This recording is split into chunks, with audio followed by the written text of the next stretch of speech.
All right, going to do a part two here. I left some things out. They need to be a little more clear on the dwell valve. So let's start with versions. If you have this style, this video really doesn't have much to do with you. This was the early version that came out with the spring hammers. This is really an excellent valve. It worked well. What they went away from was the knob, because the knob would be difficult to turn when you were at like 200 bar and you were shooting like a 357. This would be very difficult to turn. So they wanted to utilize a tool. So then they went to this for an adjustment, because you can put an Allen in this side or put something through the holes this way and you could fix it. So they did change a few things on from this to the next one. But again, if you have this, some of the stuff I'm covering really doesn't include this one. If you have this one, you should be getting full adjustment and no issues with it. So I actually took this piece completely apart because I didn't do that on the first one. So that's basically all that there is on that's inside here. So, oops, sorry. But you do have this bad O-ring, or have this O-ring here that if it would leak, that's one place to go to. Okay, so some of the questions were, let's continue with the versions. All right, so you have the one with the knob, and I'm fumbling like crazy this morning. So you had the knob style, and then they came out with the next one so that you can use the tool, and you can see that this just has just the hex nut on it. The later version, the current version, has, I don't know if we can get this, but if you can see, there's like a built-in flange to it. That's the latest.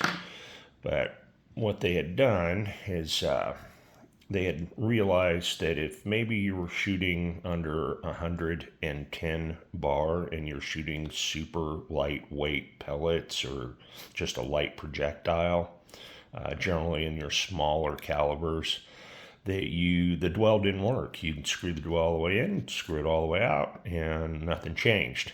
And it was because of the fact that the piston was not going far enough in to the cylinder, and it wasn't being able to pinch off the dwell enough.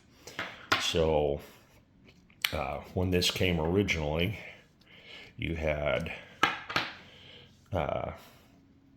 this piece, and they would screw together, and you had the screw, which was a 12 millimeter that passed through, and that would kind of bottom out in the threads in here, and that's how it retained itself, was that the threads would just bottom out inside here. And so in order to get this to function correctly, they started adding the washers to extend this out, which would get you the adjustment you needed.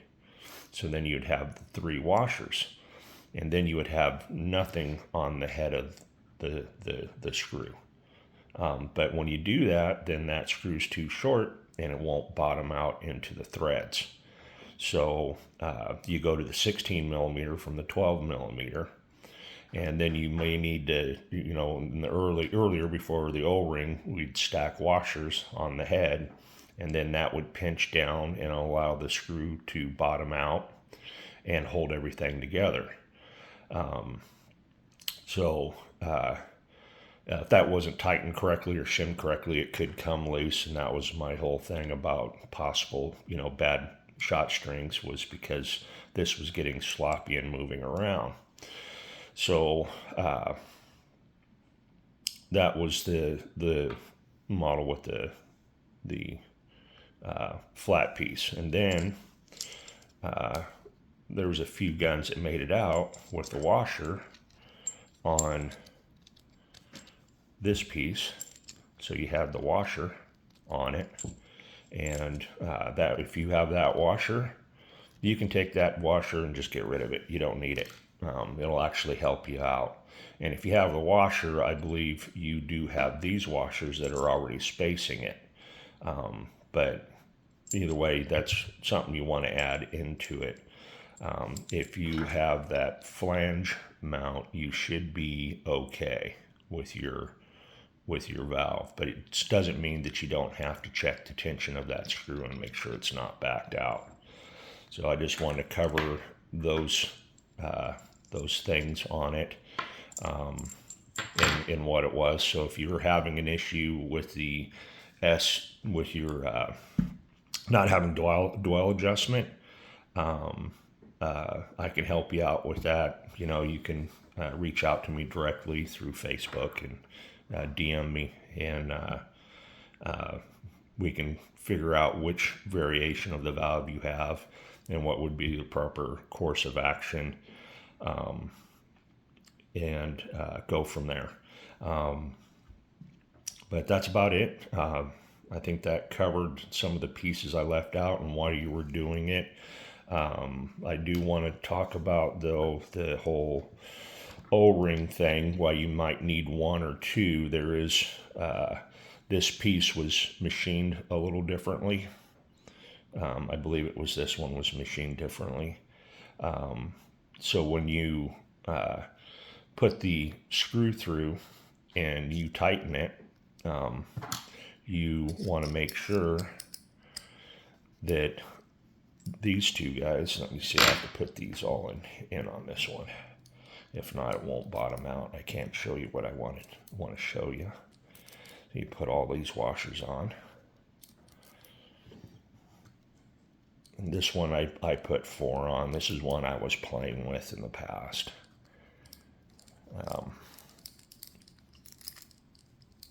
So you screw this thing all the way in and use your Allen wrench to tighten it. Oop, about ready to drop stuff again. All right. All right, see, I had this one with the right amount, but with the washers on the head, you had to have this an exact measurement, so I actually had to file down a little bit off the end of the screw so that I could get this proper tension here. And this has no movement in it. I mean, it does move a little bit, and it allows, you can see this, I can turn this portion without this turning, because you want to be able to do that. You kind of want this to have a little bit of movement in it so it can center itself into the cylinder, so it's not like being pushed hard left, hard right, or whatever. But you want to be able to self-align. But when you put that screw in with the O-rings, which you could do on this version no problem, this version here would be the 2 O-rings. But when you put the O-ring on there, you want to feel yourself as it bottoms out and you start bottoming that screw out into the into this piston piece. You want to be crushing that O-ring a little bit, not crushing, but not crushing it, but compressing it, and so that it's kind of preloaded, so the O-ring is acting like a spring. And that's where I was saying 1 or 2 O-rings. And you want to adjust that out correctly. Some of them uses 1 O-ring, some of them uses 2 O-rings. And I think that's the variance between the different style piece here. This one I messed around with, and I actually chucked it up in my lathe and I turned it down to get the extra depth I needed, as well as with the washers. And it wound up being overkill. But like I said, if you have a one that has the washer on it, just get rid of the washer. That might fix your problem, because it allows this to go in a little deeper. And when you screw this into the gun, this assembly, do not torque it. It does not need to be tight. You spin it in till it bottoms out, give it a little bump, a little tightening, just bump it a little bit. That's it. Air pressure will hold everything tight, so it won't be an issue. So don't dead tight that, not at all. It just goes in finger tight and then just cinch it a little bit. So I think with the O-ring, I think I was clear enough on that. So basically, you're going to take that screw and you want to screw it in till it bottoms out and the thread's in here. And then you tighten it and cinch it into the threads and bottoming it out. And that's what stalls the screw out to keeps it from getting loose. It's like a jam nut. You're just jamming the screw in there and you just give it a good tight, and that'll hold everything in place. But yeah, I think that's it. I hope that was a little bit clearer in the on what you're looking at and what you the whole, I'll call it the screw mod. If you're doing the screw mod and you want to do the O-rings and put the washers in, if you don't have them, if you're not having the problem with the dwell valve and you're getting adjustment, don't worry about it. Not all the guns were affected. I believe most guns that had this issue have been addressed, and the customers have been taken care of. But if you happen to be out there and you decided to go from pellets or from slugs and high power down to, shooting low bar pressure and that kind of stuff, and you're having issues, this is somewhere to be looking if you're not getting dwell adjustment. But yep, that's it. Like I said, if you got any questions or anything like that, hit me up. Or if you're having the dwell issue where you're not getting any adjustment, hit me up with a DM. All right, guys, that's all I have, and be safe.